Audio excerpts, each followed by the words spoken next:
नमस्कार प्यारे साथियों, स्वागत है आप सभी का हमारे YouTube चैनल पर। आज हम ओनली आईएएस के एनवायरनमेंट लेक्चर को कंटिन्यू करने वाले हैं। इससे पहले हम लोग विजन आईएएस के मैगजीन्स कर रहे थे, थोड़ा सा पेंडिंग था, इसलिए बड़ा टेंशन वाली बात थी।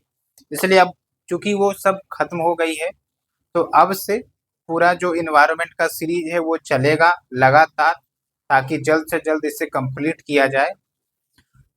तो आज का जो हमारा टॉपिक है वो है ओजोन एंड इट्स डिप्लेशन, और काफ़ी इम्पोर्टेंट टॉपिक है। यहाँ पर आपको कुछ इनिशिएटिव सबके बारे में पता चलेगा। Global efforts and global coordination का एक जीता जागता एग्जाम्पल है मॉन्ट्रियल प्रोटोकॉल, जो एग्रीमेंट्स है, ठीक है, वियना कन्वेंशन।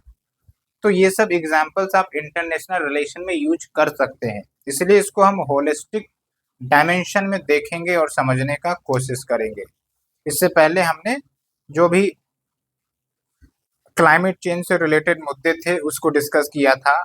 उम्मीद करते हैं आपने वीडियो को अच्छे से देखा होगा, और बस एक गुजारिश है कि आगे बढ़ने से पहले पीछे वाला वीडियो जरूर देखा करें, क्योंकि कंसेप्ट इंटरलिंक्ड है तो अच्छे से समझ में आएगा। और अगर आप हमारे चैनल पर नए हैं तो फिर देर किस बात की, जल्दी से जुड़िए, शेयर करिए दोस्तों के बीच, और लाइक करना बिल्कुल ना भूले। Okay, so let's start with the discussion. पहला टॉपिक है हमारा ओजोन एंड इट्स डिप्लीशन। अब इसको समझने से पहले थोड़ा सा बेसिक हम आपको बताते हैं कि जो ओजोन है वो बेसिकली O3 का लेयर होता है। O3 बेसिकली मॉलिक्यूल है, और इसका एक लेयर हमारे स्ट्रेटोस्फेयर में मिलते हैं। और ये क्या करता है कि भाई, जो सूरज है उससे जो यूवी रेज निकलती हैं वो अर्थ के ट्रोपोस्फेयर में आने से उसे रोकता है। कौन रोकता है? ओजोन रोकता है। लेकिन ये जो ओजोन है ना, वैसे तो ये कंटिन्यूस लेवल पर बनते हैं, लेकिन बिगड़ते भी है, नष्ट भी होते हैं। लेकिन दिक्कत ये आई कि जो ह्यूमन या एंथ्रोपोजेनिक फैक्टर्स, इन्होंने ओजोन डिप्लीटिंग सब्सटेंसेस को ज़्यादा इमिट करने लगे एटमॉस्फेयर में। और ये जो ओडीएस है ये क्या करता है, स्ट्रेटोस्फेयर में जाकर O3 के साथ रिएक्ट कर जाता है, और परिणाम ये होता है कि O3 से एक ऑक्सीजन बाहर आ जाता है, बचा O2। तो यहाँ पर O3 converted into O2 plus oxygen, और उसके साथ attach halogen.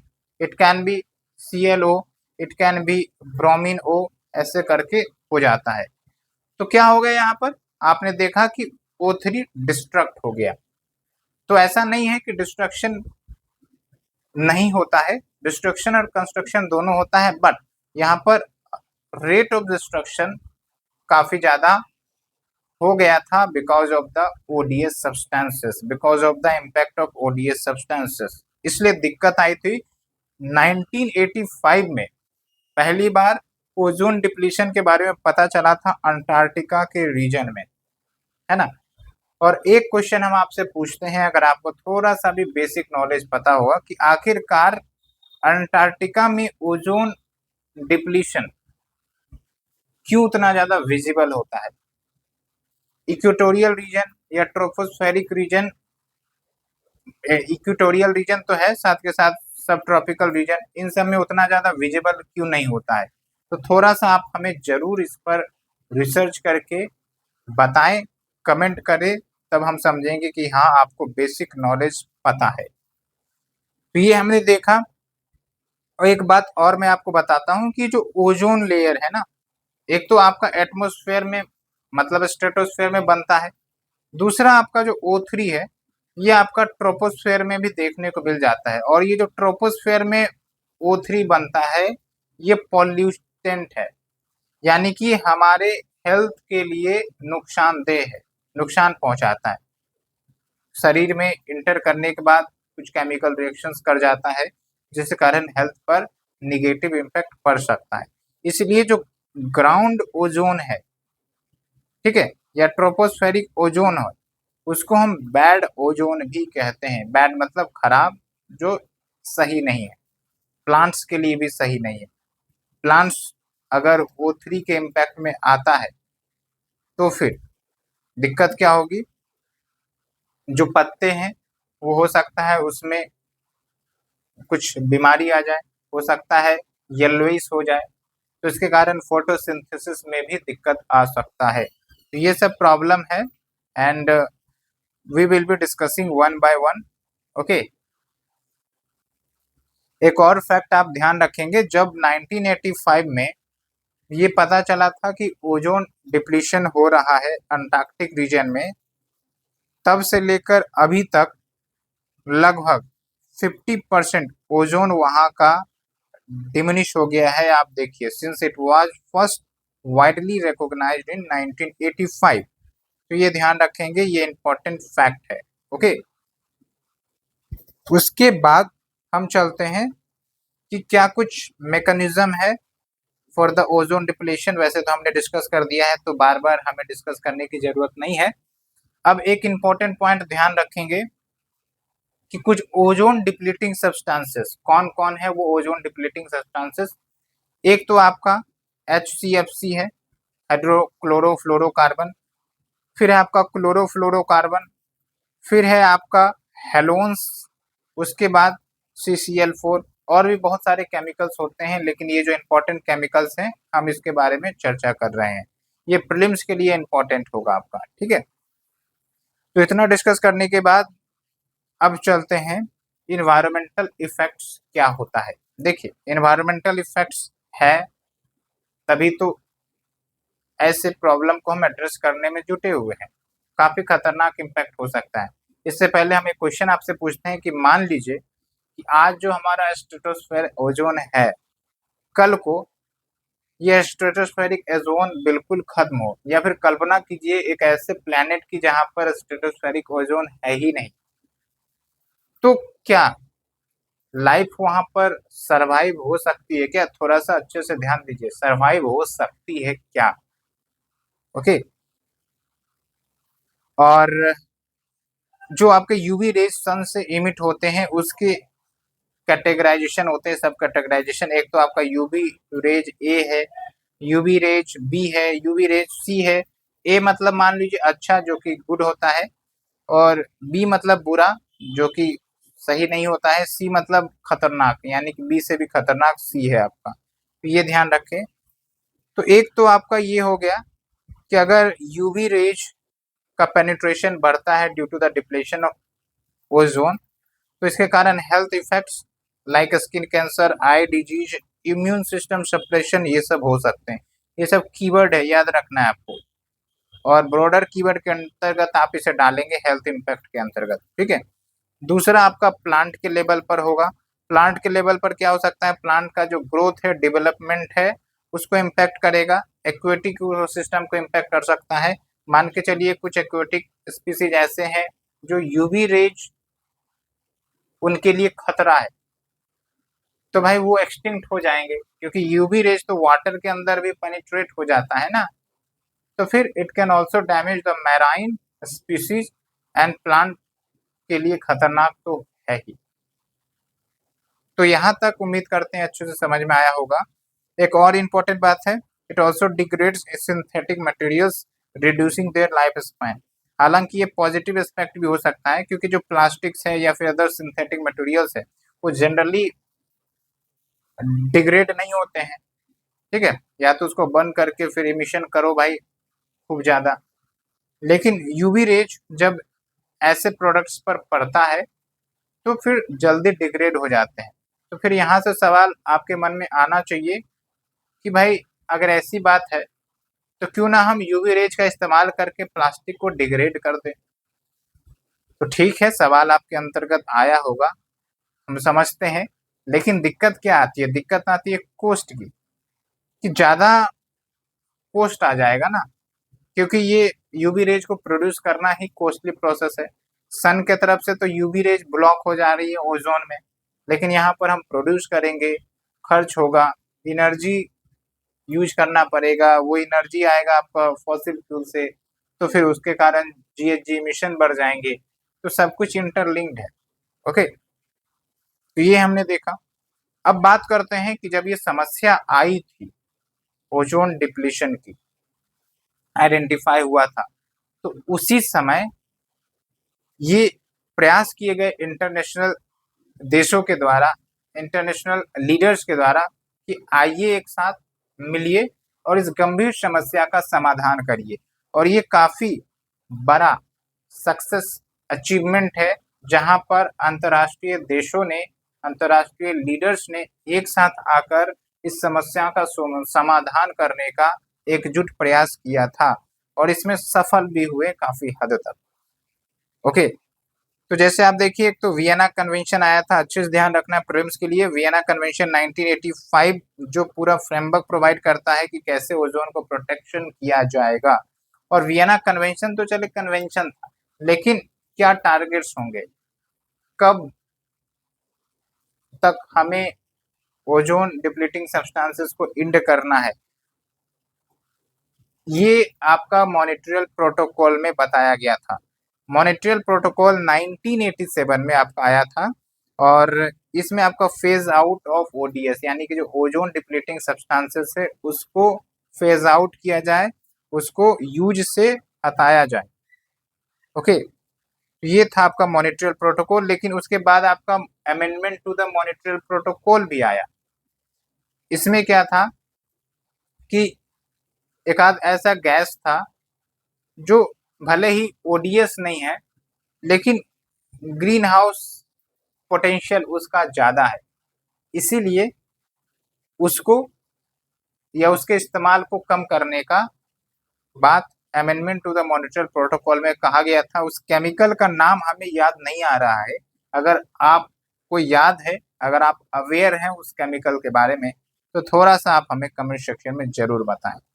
Okay, and it is considered as one of the most successful environmental treaties. तो वही मैं बता रहा हूँ आपको कि आप केस स्टडी में लिख सकते हैं। जैसे बहुत बार क्या होता है कि आपको क्वेश्चन पूछ लिया जाएगा कि भाई इंटरनेशनल एफर्ट्स क्या किए जा रहे हैं, तो यहाँ पर आप सक्सेसफुल इनिशिएटिव केस स्टडी के रूप में दे सकते हैं कि भाई कि successful coordination can lead to the achievement of the Paris climate targets और sustainable goal targets as it achieved via Vienna convention on ODS.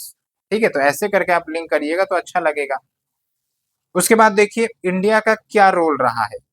तो इंडिया ने मॉनिट्रियल प्रोटोकॉल को 1992 में साइन किया है, ये ध्यान रखना है।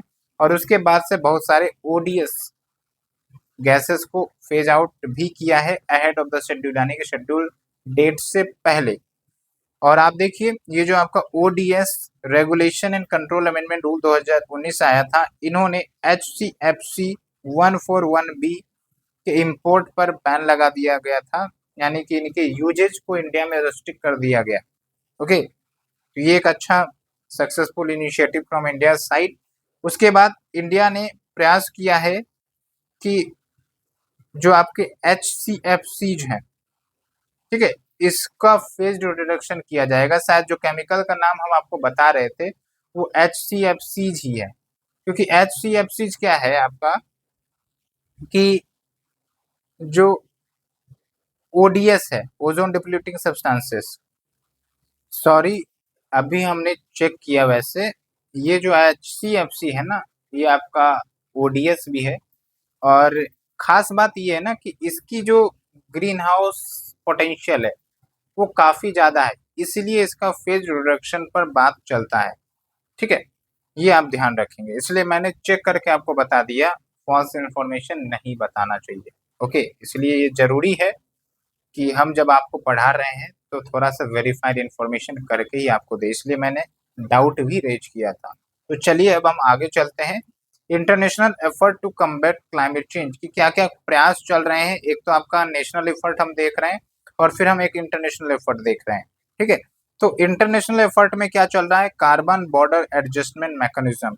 क्या है आपका ये CBAC, थोड़ा सा हम आपको समझा देते हैं अच्छे से।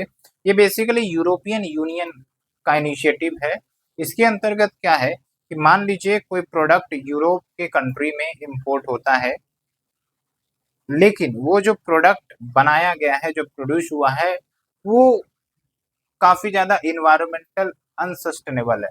मतलब कि उस प्रोडक्ट को बनाने में काफी ज्यादा फॉसिल फ्यूल का इस्तेमाल हुआ है, ठीक है, ग्रीन हाउस गैस इमिशन हुए हैं। तो ऐसे में ये जो आपके यूरोपियन कंट्रीज हैं, इन्होंने बोला कि ऐसे प्रोडक्ट जो हमारे देश में इंपोर्ट होंगे उस पर हम कार्बन टैक्स लगा देंगे। इससे होगा क्या, इससे ये होगा कि भाई इस टाइप के प्रोडक्ट को बनाने में डिसइंसेंटिव मिलेगी कंपनी को, ताकि वो रिन्यूएबल की तरफ या फिर इन्वायरमेंटली सस्टेनेबल प्रोडक्ट बनाए, जो कि इन्वायरमेंट को कम इम्पैक्ट करेगा, कम नुकसान करेगा। ओके, तो ये हमने आपको बताया।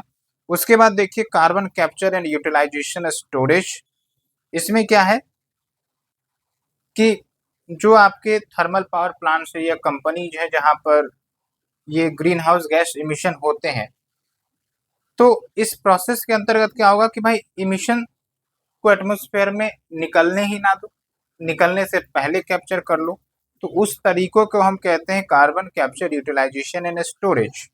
ओके, तो उसको उठाकर कैप्चर करके कहीं पर ग्राउंड के नीचे कहीं स्टोर कर लिया जाएगा, या फिर उसको कंस्ट्रक्शन एक्टिविटीज में, रोड मैन्युफैक्चरिंग में यूज कर लिया जाएगा, जो भी आपका carbon particles as a by product निकलेंगे वो। ओके, ये ध्यान रखना है। और फिर आप देखिए it's an important strategy to achieve India's goal of net zero by 2070।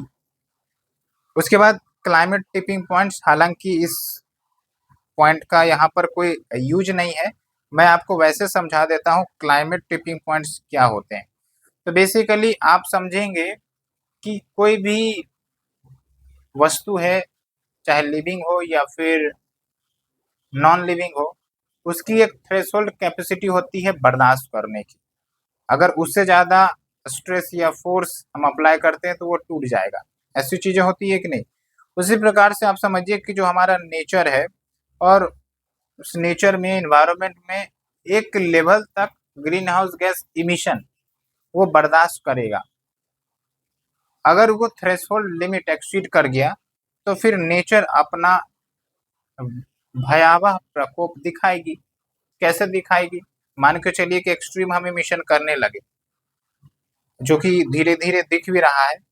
तो नेचर कैसे बदला लेती है, एक्सट्रीम वेदर इवेंट, साइक्लोन की फ्रीक्वेंसी बढ़ जाना, बारिश हो रही है तो धड़ाधड़ बारिश हो रही है, सूखा हुआ तो पूरी जगह सूखा ही हो गया लंबे समय से, ठीक है। तो वही बात है कि जो टिपिंग पॉइंट्स है वो क्रॉस नहीं होने चाहिए। अगर वो क्रॉस होगा तो उसका खामियाजा ह्यूमंस को फेस करना पड़ेगा, स्पीसीज को फेस करना पड़ेगा। उसके बाद आपका inter governmental panel on climate change IPCC है। और आईपीसीसी एक ग्लोबल संस्था है जिसका काम ही है कि भाई साइंटिफिक एनालिसिस करना of impact of the climate change, कि क्या इम्पैक्ट हो रहा है। और आपको पता होगा कि आईपीसीसी के रिपोर्ट भी आते हैं, AR6 असेसमेंट रिपोर्ट 6, वो अभी आपका तैयार हो रहा है और वो रिलीज भी होगा, ठीक है, जिसमें आपका इम्पैक्ट सबके बारे में बताया जाता है।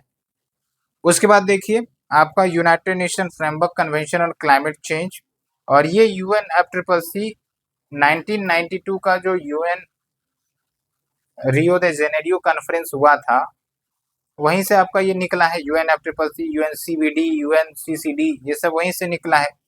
तो जो UNFCCC है, it is a convention to stabilise the green house gas concentration at a level to prevent dangerous anthropogenic interference with the climate system. Simple सा मतलब है भाई प्रयास करो कि इतनी ज़्यादा हम इमिशन ना कर दे कि जो हमारा नेचुरल क्लाइमेट सिस्टम है वो खतरे में आ जाए, उसमें कुछ इंटरफेरेंस हो जाए। और आज का ट्रेंड आप देख रहे हैं कि वो इंटरफेरेंस हो रहा है।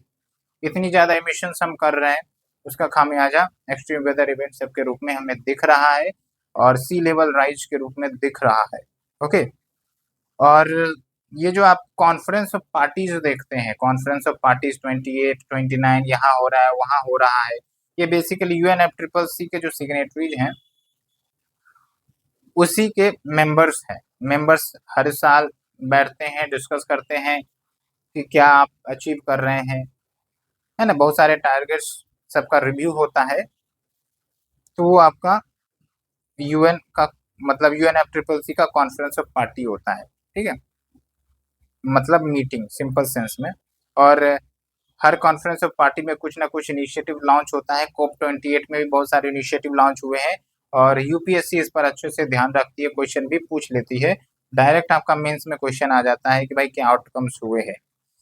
उसके बाद देखिए क्योटो प्रोटोकॉल। क्योटो प्रोटोकॉल क्या है कि UNFCCC में जो बातें कही गई है, अब बात कही गई है वो तो एक बात हुआ, लेकिन अब कैसे अचीव करना है उसके लिए प्रोटोकॉल होता है, मैकेनिज्म होता है।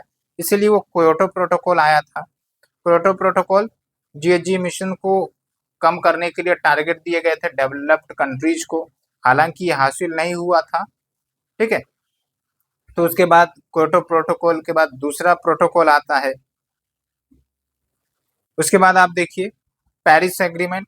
पेरिस एग्रीमेंट 2015 में आपका एग्रीमेंट हुआ था। इसमें क्या बात थी कि भाई जो ग्लोबल टेम्परेचर राइज हो रहा है वो उसको कोशिश करिए कि भाई ये जो राइज है उसको 2 डिग्री सेल्सियस से ज्यादा होने ना दे, लेकिन पूरा प्रयास होना चाहिए to limit the temperature rise to 1.5 degree Celsius in this century. Okay, ये टारगेट है आपका। हालांकि जिस प्रकार से ट्रेंड चल रहा है, इस टारगेट को भी अचीव करना मुश्किल वाली ही बात है। हालांकि भारत जो है इन फील्ड में काफी अच्छा इनिशिएटिव ले रहा है। रिन्यूएबल एनर्जी के फील्ड में काफी तेजी से भारत आगे बढ़ रहा है। उसके बाद afforestation initiatives, mission life project आप देखिएगा, यहाँ पर सारे इनिशिएटिव्स के बात है, हम यहाँ पर देखेंगे। उसके बाद देखिए REDD+ है, इसका फुल फॉर्म होता है reducing emission from deforestation and forest degradation. Simple सा मतलब ये हुआ कि जो आपके फॉरेस्ट इकोसिस्टम है वो कार्बन को स्टॉक करते हैं पेड़ों में। ओके, तो इससे आपका ग्रीन हाउस गैस इमिशंस अगर होता भी है तो बैलेंस हो जाता है। लेकिन आज के समय में डिफोरेस्टेशन काफी तेजी से हो रहे हैं for the infrastructure, road construction. Forest degradation भी हो रहा है, जो ओरिजिनल क्वालिटी थी पहले फॉरेस्ट की वो अब डिग्रेड हो रही है because of the pollution and other factors. तो REDD+ में यही है कि भाई ये जो डिफोरेस्टेशन है उसको प्रिवेंट करो, फॉरेस्ट डिग्रेडेशन प्रिवेंट करो, एफोरेस्टेशन सब इनिशिएटिव पर काम करो। ये हमने देखा इंटरनेशनल एफर्ट्स। अब बात करते हैं कि नेशनल एफर्ट्स। इसमें सबसे बड़ा पॉइंट है आपका national action plan on climate change. ये अम्ब्रेला स्कीम है, अम्ब्रेला प्रोजेक्ट है। इसके अंतर्गत 8 मिशन आ जाते हैं, ठीक है। National solar mission, national mission on enhanced energy efficiency. Energy efficiency वही मतलब हुआ कि भाई कोई आप फ्रिज इस्तेमाल कर रहे हो, लेकिन पता चला कि वो काफी ज्यादा एनर्जी कंज्यूम करता है, लेकिन कुछ इनोवेशन के माध्यम से हमने ऐसा फ्रिज बना दिया जो 50% एनर्जी कंज्यूम करता है, हो गया एनर्जी इफिशिएंट। तो इससे क्या होगा, इमिशन कम होगा, है कि नहीं है। जैसे आप रेटिंग्स देखते हैं 5 स्टार 3 स्टार जो आपके इलेक्ट्रॉनिक प्रोडक्ट्स होते हैं, वो भी एक तरीका है, तो ऐसे ध्यान रखें। उसके बाद नेशनल वाटर मिशन है, national mission on sustaining the Himalayan ecosystem है, national mission for green India है, national mission on sustainable agriculture, क्योंकि एग्रीकल्चर से भी इमिशन होता है, national mission on strategic knowledge on climate change. तो ये सब जो स्कीम्स है ना, ये ध्यान रखना है कि आपको यूज करना है एग्जाम्पल्स में, केस स्टडी के रूप में, कि क्या क्या कोशिशें चल रही हैं। एंड उसके बाद देखते हैं आपका national efforts to tackle the climate change. तो नेशनल लेवल पर क्या चल रहा है, यूनिफॉर्म कार्बन ट्रेडिंग मार्केट। क्या है कार्बन ट्रेडिंग मार्केट, इसको थोड़ा सा समझते हैं। तो समझिए कि भारत जो है कोई प्रोजेक्ट चला रहा है, वो प्रोजेक्ट एफोरेस्टेशन वाला हो सकता है, वो प्रोजेक्ट रिन्यूएबल एनर्जी वाला हो सकता है। तो भाई जो रिन्यूएबल एनर्जी प्रोजेक्ट लेट से हम इम्प्लीमेंट कर रहे हैं, तो पता चला कि इससे काफी ज्यादा green house gas emission emit होने से बच जाएंगे। क्योंकि अगर रिन्यूएबल नहीं होता, हम फॉसिल फ्यूल्स का इस्तेमाल करते थे खूब, GHG इमिशन करते करते कि नहीं। तो जितना हो सकता था उसको हमने कंजर्व किया, और बिकॉज ऑफ दिस प्रोजेक्ट हमें कार्बन क्रेडिट मिल जाएगा, क्योंकि हमने इमिशंस होने से रोका है। मान के चलिए एग्जांपल देते हैं कि 1 टन इमिशन अगर आपने CO2 का या GHG का कम किया तो लेट्स से कि आपको 1 कार्बन क्रेडिट मिला, तो 10 टन आपने कम किया तो 10 कार्बन क्रेडिट मिल गया। तो ये जो 10 कार्बन क्रेडिट है आप कार्बन मार्केट में लेकर जाएंगे और जो दूसरे देश हैं, जो इंटरेस्टेड पर्सन है जो इमिशन नहीं कम कर सके, वो आपसे ये कार्बन क्रेडिट खरीद लेंगे और फिर आपको पैसा मिल जाएगा। आप इस पैसे का इस्तेमाल अपने डेवलपमेंटल प्रोजेक्ट के लिए या फिर रिन्यूएबल प्रोजेक्ट के लिए कर सकते हैं। तो फिर उस देश को भी फायदा मिल गया, उस कंपनी को भी फायदा मिल गया। जो इमिशन ज्यादा कर रहा था उन्होंने कार्बन क्रेडिट खरीद लिया, जो कम कर रहा था उसे भी बेनिफिट मिल गया क्योंकि उसे पैसा भी मिल गया। ठीक है, तो ये है आपका कार्बन क्रेडिट का मैकेनिज्म। और इंडिया जो है लार्जेस्ट एक्सपोर्टर है कार्बन क्रेडिट का, तो भारत को अच्छा खासा पैसा इधर से आ जाता है। ठीक है, फिर इंडिया का कूलिंग एक्शन प्लान है, मतलब सस्टेनेबल कूलिंग की बात इस प्लान में कही गई है।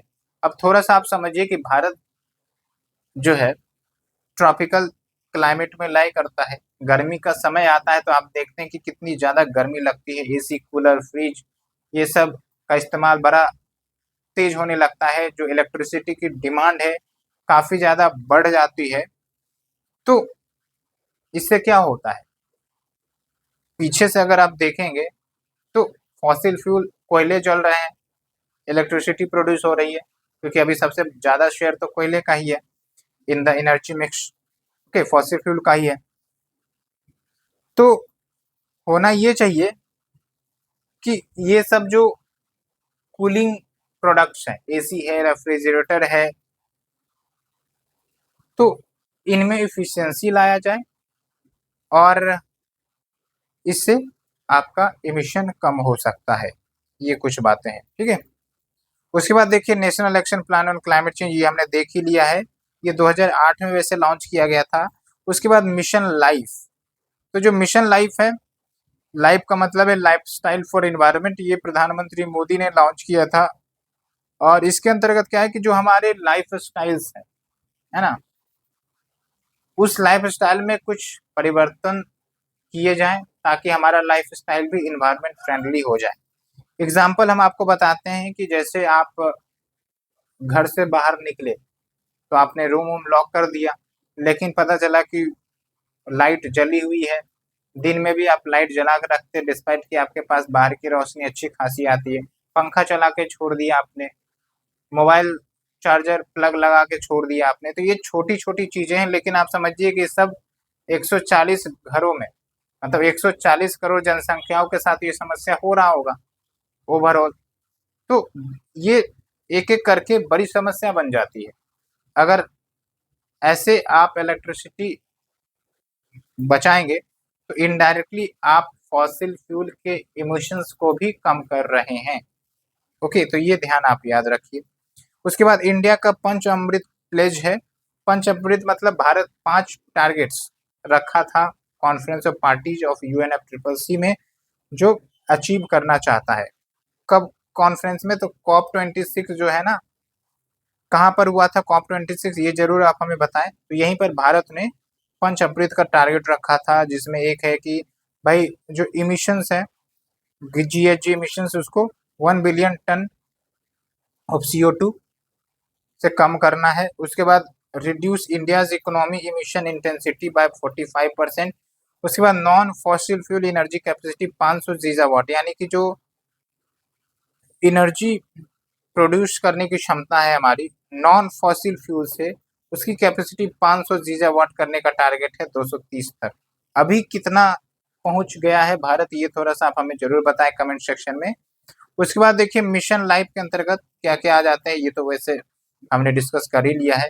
इसमें सस्टेनेबल फूड सिस्टम आ सकता है, वाटर का कंजर्वेशन कर सकते हैं, सिंगल यूज प्लास्टिक कम कर सकते हैं। तो ये सब आप देख सकते हैं कि लाइफ स्टाइल रिलेटेड एक्टिविटीज है। उसके बाद देखिए increase renewable energy share in the energy mix to 50% by 2030। Energy mix में क्या होता है कि जो विभिन्न सोर्सेस है हमारे एनर्जी के, चाहे फॉसिल हो, रिन्यूएबल हो, न्यूक्लियर हो, ठीक है, तो रिन्यूएबल एनर्जी का जो शेयर है उसको 50% करना है, ये टारगेट बाय 2030। नेट जीरो हासिल करना है बाय 2070। क्या होता है नेट जीरो? नेट जीरो का मतलब ये होता है कि मान के चलिए कि हम 5 टन CO2 या GHG इमिशन कर रहे हैं, तो भाई हम 5 टन उसको एब्जॉर्ब भी करवा दे रहे हैं। जैसे 5 टन इमिट किया, पता चला कि हमने एफोरेस्टेशन इनिशिएटिव लिया जो 5 टन CO2 या GHG इमिशन को एब्जॉर्ब कर लेता है। ठीक है, तो नेट इक्वल हो जाए, मतलब हमने इमिट भी किया लेकिन हमने एब्जॉर्ब भी करवा दिया। उसके लिए बहुत सारे तरीके होते हैं। तो उम्मीद करते हैं यहाँ तक आपको समझ में आ गया होगा। उसके बाद देखिए प्रेजेंट चैलेंजेस क्या है related to India's climate action. एक तो है कि भाई हम एक्सेसिव कोल पर डिपेंडेंट है, हमारा जो मेजोरिटी एनर्जी प्रोडक्शन होता है वो कोल डिपेंडेंट, फॉसिल डिपेंडेंट ही है। उसके साथ साथ आप देखिएगा पेट्रोल डीजल वाली गाड़ियां हैं काफी ज्यादा चलती हैं और उससे भी इमिशन होता है। तो एक तो बड़ा दिक्कत यही कि हमारा जो डिपेंडेंसी है उन फॉसिल फ्यूल्स वो काफी ज्यादा है। दूसरा चैलेंज है पॉपुलेशन की ज्यादा है, तो पॉपुलेशन ज्यादा होने के कारण एनर्जी का डिमांड ज्यादा है, रिसोर्सेज का एक्सप्लॉयटेशन ज्यादा होता है। ठीक है, अब आप देखिए कि भाई सबके घरों में कम से कम 2 पहिया वाहन तो होंगे ही। अब 2 पहिया वाहन है तो पेट्रोल डीजल का इस्तेमाल तो करते ही होंगे, तो उससे इमिशन होता है। तो भले ही हम चाइना और US के लेवल का पर कैपिटा इमिशन नहीं करते हैं, लेकिन ओवरऑल क्या होता है कि हमारा 140 करोड़ का पॉपुलेशन जब टोटल पर कैपिटा इमिशन को ऐड कर देते हैं तो फिर क्यूमुलेटिवली हमारा इमिशन ज्यादा होकर आता है। Okay, that's why we are third largest emitter of green house gases. फिर एक चक्कर आता है इन्वायरमेंट वर्सेस डेवलपमेंट का। एक तो ये कि हम अभी डेवलपिंग कंट्री है, इंफ्रास्ट्रक्चर, रोड, रेलवे ये सब खूब बिछा रहे हैं, इंडस्ट्रियल डेवलपमेंट हो रहा है। ठीक है, तो इससे आपका इमिशंस होता है, लेकिन दूसरी तरफ इन्वायरमेंट को भी असर पड़ता है। तो थोड़ा सा बैलेंस करना एक चैलेंजिंग पर्सपेक्टिव है, क्योंकि हमें इकोनॉमिक ग्रोथ भी देखना है। ठीक है, एनर्जी अवेलेबिलिटी को भी सुनिश्चित करना है फॉर इंडस्ट्रियलाइजेशन एंड अर्बनाइजेशन, नहीं तो जॉब ही नहीं रहेगा। इतनी सारी जनसंख्या, जॉब क्राइसिस, फूड इनसिक्योरिटी आ जाएगा अगर हम एग्रीकल्चर नहीं अपनाए तो, है ना। तो इसलिए दिक्कत आती है, इन्वायरमेंट वर्सेस डेवलपमेंट का इश्यू आता है। उसके बाद डिलेड टाइमलाइन, यानी कि प्रोजेक्ट का जो हमारा टारगेट है अचीव करने का, जैसे हमने पंच अमृत की बात करी, तो थोड़ा सा टाइमलाइन काफी ज्यादा लंबा दे दिया जाता है। आप देखिए ना, जो कार्बन न्यूट्रलिटी हासिल करने का टारगेट है 2070, और काफी लंबा समय है, तो इसको अगर हम पहले रखते तो काफी अच्छा होता। उसके बाद emission from the agriculture sector, India का जो एग्रीकल्चर पैटर्न है उसमें से मीथेन इमिशन होता है। Methane is also potential green house gas, और काफी बड़े पैमाने पर खेती भी होती है हमारे देश में, तो वो भी एक कंट्रीब्यूट करता है। और दूसरी बात ये है कि हम इसको रोक भी कैसे सकते हैं, क्योंकि हमारी फूड सिक्योरिटी खतरे में आ जाएगी, एक ये भी दिक्कत होता है। ओके, और साथ के साथ गवर्नमेंट सब्सिडी भी देती है in the form of MSP for the agricultural product. तो फार्मर्स इंसेंटिवाइज हो जाते हैं पैडी, वीट कल्टीवेट करने के लिए, जो कि काफी ज्यादा एमिशन करते हैं। ओके, उसके बाद देखिए इम्प्लीमेंटेशन हर्डल्स आ जाता है इंस्टीट्यूशनल लेवल पर, या फिर कोई रिन्यूएबल प्रोजेक्ट्स हम ला रहे हैं तो पता चला कि अप्रूवल लेते लेते 4 साल बीत गया।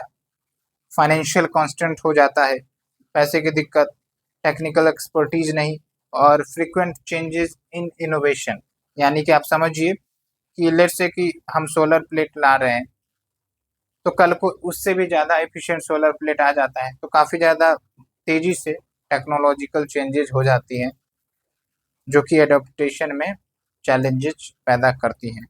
अब यहाँ पर देखिए क्या वे फॉरवर्ड है। तो एक तो ये है कि भाई बजटरी एलोकेशन बढ़ाए जाए क्लाइमेट मिटिगेशन, क्लाइमेट एडेप्टेशन के फील्ड में, ताकि पैसे खर्च होंगे तो फिर इसका इम्पैक्ट भी हमें देखने को मिलेगा।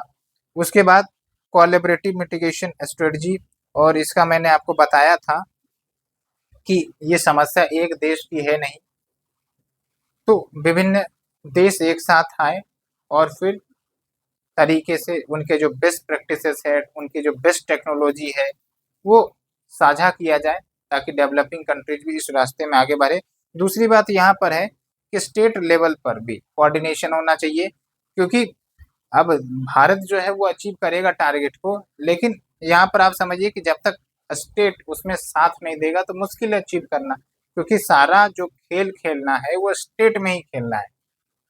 कोई भी प्रोजेक्ट लाना है तो किसी ना किसी स्टेट में आएगा, तो इसलिए coordination between the state and union government is also necessary. And एक और बात है कि जो आपके लोकल सेल्फ गवर्नमेंट है वहां पर भी हमें अब अवेयरनेस जनरेट करने की जरूरत है वाया बॉटम अप अप्रोच, कि अब आप लोग भी साथ आइए और ये जो क्लाइमेट चेंज की मुद्दे है उसको एड्रेस करिए। फॉर एग्जांपल ग्राम सभा को हम एम्पावर कर सकते हैं, इंसेंटिव दे सकते हैं, अवेयरनेस क्रिएट कर सकते हैं कि भाई आप सब एफॉरेस्टेशन ड्राइव करिए, कम्युनिटी लेड एफॉरेस्टेशन ड्राइव कर सकते हैं, अर्बन एफॉरेस्टेशन हो सकता है। ठीक है, तो यहाँ सब लोकल लेवल पर भी हम इनिशिएटिव ले सकते हैं to achieve the desired objective.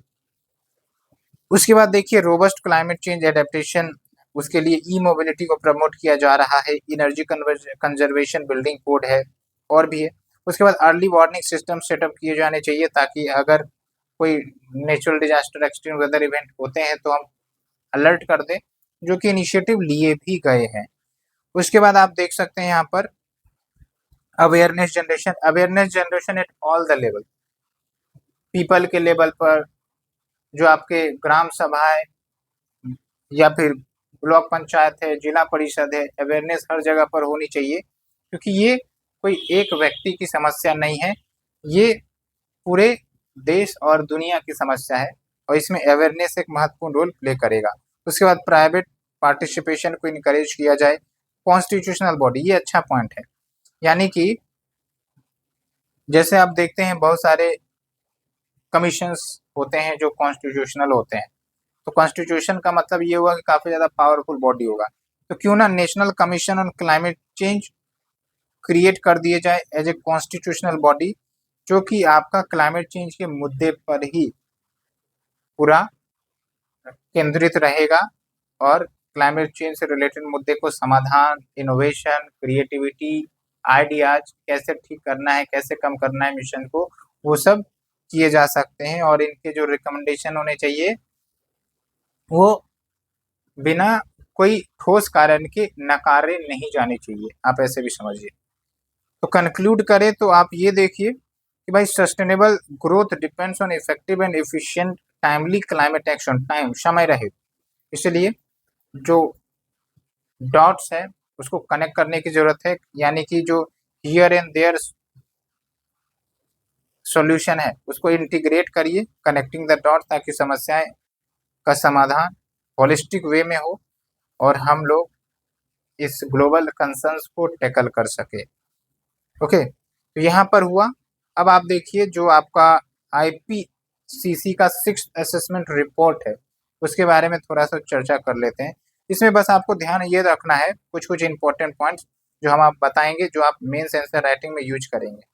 Prelims के लिए सच इंपॉर्टेंट नहीं है, बस ध्यान रखना है कि ये जो असेसमेंट रिपोर्ट निकाला जाता है आईपीसीसी, और आईपीसीसी के बेसिक्स के बारे में आप जरूर याद रखेंगे।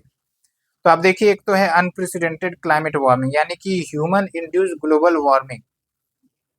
अभी फिलहाल बोला जा रहा है कि 1.1 डिग्री सेल्सियस हो ही गया है, हमारा टारगेट 1.5 डिग्री तक रोकना है, जो कि मुश्किल ही लग रहा है। और इतने ही लेवल का जो टेम्परेचर राइज हुआ है, काफी ज्यादा extreme weather events and alteration लेकर आ रहा है अर्थ के क्लाइमेट सिस्टम में। और आप देख ही रहे हैं फ्लडिंग जैसे सिचुएशन, इंडिया का तो हाल खराब हो ही जाता है, साथ ही साथ इंटरनेशनल लेवल पर देखिए कहीं फॉरेस्ट फायर हो जाता है, ठीक है, कहीं पर एक्सट्रीम फ्लड आ रहे हैं, लीबिया का फ्लड आपने देखा किस प्रकार से दिक्कतें हैं। उसके बाद देखिए जो आइलैंड कंट्रीज हैं वो भी डूब सकते हैं because of the sea level rise due to melting of the glacier. Okay, उसके बाद आप देखिए ब्रॉडर क्लाइमेट इन्फ्लुएंस, यानी कि जो क्लाइमेट चेंज का रिपरकशन से इम्पैक्ट है ह्यूमन पॉपुलेशन पर तो है ही, इकोसिस्टम पर है और काफी ज्यादा हो रहा है। और इसके कारण समस्याएं क्या हो सकती है, फोर्स्ड माइग्रेशन हो सकता है, लाइवलीहुड का लॉस हो सकता है, इकोनॉमिक लॉस हो सकता है, और इसके लिए हमने पहले ही डिस्कस कर लिया है। ओके, फिर एडेप्टेशन मेजर्स के लिए भाई फाइनेंशियल सपोर्ट को बढ़ाना पड़ेगा, क्योंकि गरीब देश है भाई, उनका तो पेट पालने में ही पैसा चला जाता है। तो ये क्लाइमेट चेंज के लिए टेक्नोलॉजी खरीदना, उस पर रिसर्च करना तो developing countries, least develop countries के बस की बात तो नहीं होती। ओके, उसके बाद देखिए एक इम्पोर्टेंट पॉइंट इसमें जो हाईलाइट किया गया है कि जिस प्रकार से ट्रेंड चल रहा है मिशन का, उससे तो यही लग रहा है कि जो टारगेट दिया गया है पेरिस क्लाइमेट चेंज में कि 1.5 डिग्री राइज तक ही लिमिट कर देना है टेम्परेचर राइज को, वो ब्रीच कर जाएगा बाय 2030। और अगर ट्रेंड और भी ज़्यादा हुआ, यानी कि इमिशंस और ज़्यादा रेट से हुआ आने वाले समय में, तो 2040 से भी पहले हम इस टारगेट को ब्रीच कर देंगे और इसका खामियाजा तो बहुत ही गहरा होगा।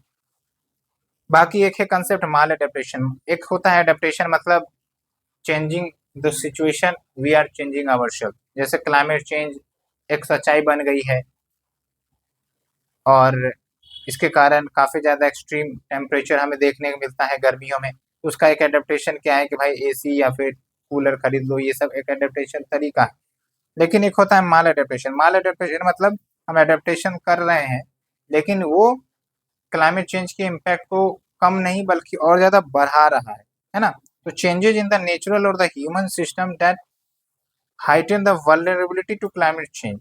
तो क्लाइमेट चेंज को और ज़्यादा ये प्रमोट करेगा अगर हम कुछ ऐसे प्रैक्टिसेस, पता चला कि भाई हम जो है डिफोरेस्टेशन कर रहे हैं, ठीक है, तो क्या होगा, ये और ज़्यादा क्लाइमेट चेंज के इम्पैक्ट को बढ़ा देगा।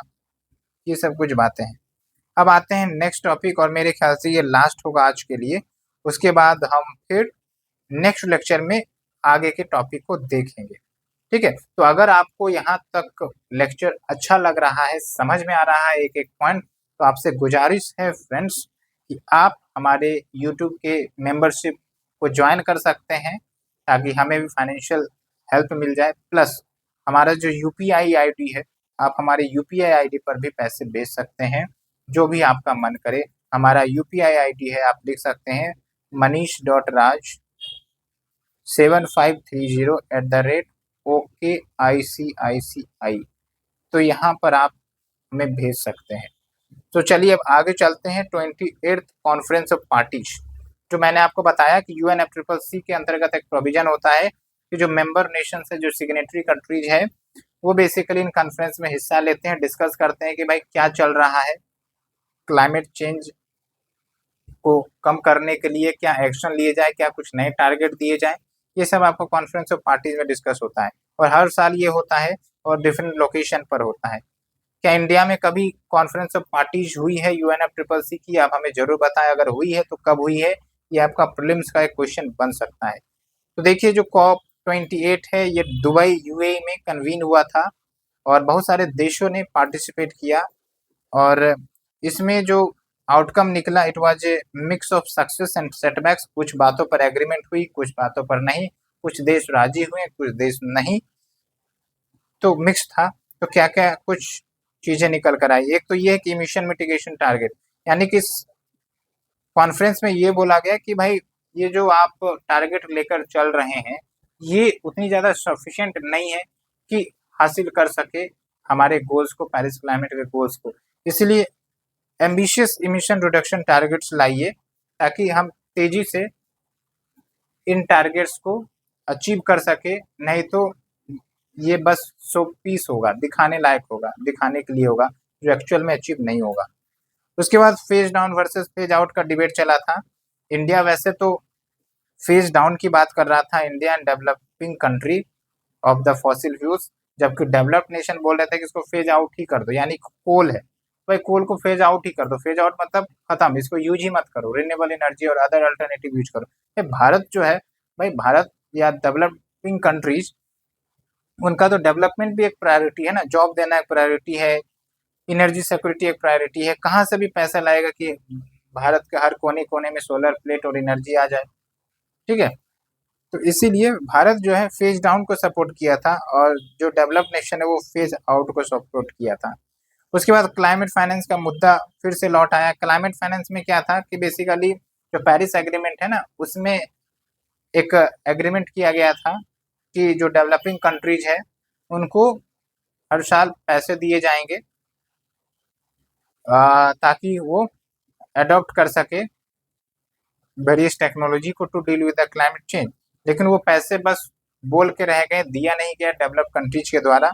और एक एनालिसिस के बाद ये पता चलता है कि जो डेवलपिंग कंट्रीज है उनको ओवरऑल $200 बिलियन पर ईयर की जरूरत पड़ेगी by 2030 to mitigate the impact of the climate change.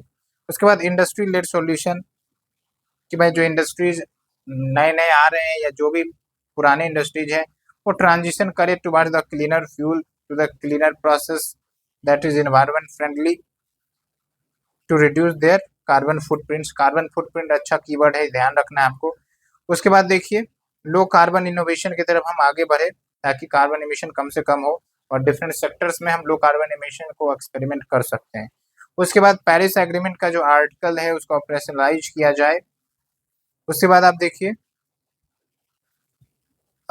Reforming the role of private sector investment. बिल्कुल, जो प्राइवेट सेक्टर इन्वेस्ट करते हैं वेरियस प्रोजेक्ट में इनको प्रेरित किया जाए कि भाई रिन्यूएबल सेक्टर में आप इन्वेस्ट करिए, ठीक है, क्लीन एनर्जी की तरफ आप इन्वेस्ट करिए, क्लीनर प्रोजेक्ट्स है उसकी तरफ इन्वेस्ट करिए। तो ये भी एड्रेस कर सकते हैं क्योंकि इनके पास पैसे होते हैं, ठीक है। अब यहाँ पर आप देखिए इंडिया का क्या इंगेजमेंट रहा है COP28 में। तो भारत ने ग्रीन क्रेडिट इनिशिएटिव लॉन्च किया, मतलब ग्रीन क्रेडिट इनिशिएटिव की बात रखी। क्या होता है ये ग्रीन क्रेडिट इनिशिएटिव? तो बेसिकली जब आप बैरन लैंड्स या पॉल्यूटेड लैंड कहीं पर आप एफोरेस्टेशन करते हैं, ट्रीज प्लांट करते हैं, तो आपको ग्रीन क्रेडिट मिलेगा और उस ग्रीन क्रेडिट को आप ट्रेड कर सकते हैं। It is similar like carbon credit, but carbon credit तो चलिए आपका क्योटो प्रोटोकॉल में मेंशन है, ग्रीन क्रेडिट तो भारत ने कुछ इनिशिएटिव लेकर आया है, ठीक है, नियर द रिवर्स। तो इससे इकोसिस्टम भी रिस्टोर होगा और जो हमारा ग्रीन हाउस इमिशन है वो भी हम कम कर सकेंगे। उसके बाद लीड IT 2.0 है। इसमें बेसिकली इंडस्ट्रीज को रिन्यूएबल्स की तरफ, क्लीन एनर्जी की तरफ, एनवायरमेंट फ्रेंडली की तरफ आगे बढ़ने का प्रेरित किया जाता है। उसके बाद ग्लोबल रिवर सिटीज अलायंस है जो कॉन्फ्रेंस ऑफ पार्टी 28 में ही लॉन्च किया गया। इसमें क्या है कि भाई जो रिवर्स हैं उनका सस्टेनेबल मैनेजमेंट हो, उनको पॉल्यूशन से बचाया जाए, उसको क्लीन रखा जाए। और जो भी विभिन्न सिटीज है डिफरेंट नेशंस के जो इसमें पार्टिसिपेट किए हैं, जो इस अलायंस के सदस्य हैं, नॉलेज शेयर कर सकते हैं और बेस्ट प्रैक्टिसेस शेयर कर सकते हैं ताकि दूसरे देश भी इसे अडॉप्ट करें और रिवर को क्लीन रखा जाए। उसके बाद Quad climate working group on localised climate action, और ये बेसिकली लोकल कम्युनिटीज के रोल को बताता है कि ये जो है लोकल कम्युनिटीज, रीजनल अथॉरिटी, ये भी एक अच्छा रोल प्ले कर सकते हैं for better life style, for environment friendly life style. Okay, अब बात करते हैं चैलेंजेस क्या फेस किए जाते हैं by India at conference of parties 28। एक तो कूलिंग प्लेस वाला चैलेंज है, मतलब भारत जो है global commitment to reduce emission related to cooling, इसको इंडोर्स या एक्सेप्ट करने से कतरा रहा था। क्यों? क्योंकि भारत की जो डिमांड है, कूलिंग डिमांड, वो आने वाले समय में बढ़ेगी।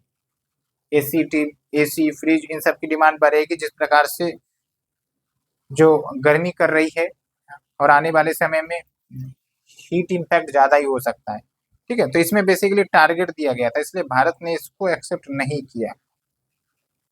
ओके, एंड उसके बाद देखिए लग्जरी मिशन। लग्जरी मिशन में क्या होता है कि जो आपके लग्जरियस आइटम्स होते हैं भाई उसको हम अवॉइड कर सकते हैं क्योंकि वो नेसेसिटी नहीं है, बस वो शोकेज के लिए। तो अगर हम उसको अवॉइड करेंगे, जो आपके रिच पीपल उसको अगर अवॉइड करते हैं, तो प्रोडक्शन में जो उनका इमिशन होता है, ट्रांसपोर्टेशन में जो इमिशन होता है, वो सब तो बच सकेगा ना। ये भी एक बात बोली गई। उसके बाद लॉस एंड डैमेज फाइनेंस।